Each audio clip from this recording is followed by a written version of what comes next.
izi bintu amaherezo yabyo azaba ayahe ko twabonye ko Cyusa nyuma yo kuba yavuye mu mipangu ya Nosiyata ndetse adashaka kugira ikintu na kimwe akorana na Nosiyata, akaba yamusigiye n'inzu ye akigendera akijyana n'umugore we Sara ko bajya kwihigira ubuzima ukwabo, ndetse twabonye ko bakomeje kuba bamukurikirana bakaba bari kumwoherereza ibintu birimo kumutesha umutwe kubera ko bamajije kuba bamwifatira bamufite wese, ndetse mwabonye ko bari kumwohereza inzoka, ariko ibyo barimo kumwoherereza niwe uri kubibona wenyine, Sara we ntabwo arimo kubibona. Ndetse turi kwibaza ati se Cyusa ko yari yiyemeje kuba yabana na Sara mu buzima bugoranye, agashakira Sara buri kimwe cyose kugira ngo bisuganye ndetse babane bishimye, murimo gutekereza ibi bintu bahise batangira kuba bakorera Cyusa bizatuma ubuzima bwa Sara na Cyusa bwongera kuba ubuzima bwiza. Ese wowe ibi bintu niki wabivugaho? Ibi bintu wabibonye gute?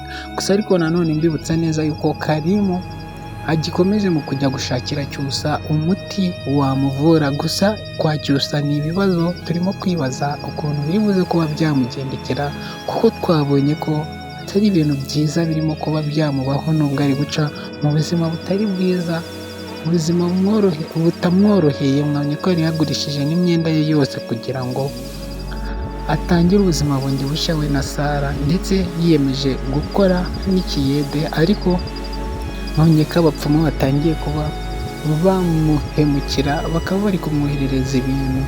Turi kwibaza ati se Cyusa arava muri ibi bintu bigenze gute? Ibi bintu yisanzemo azabikugwamo n'iki? Murabona ubuzima bwa Cyusa buzaba nk'ubuzima bw'abandi bigenze gute? Ese wowe ibintu birimo kuba n'iki wabivugaho?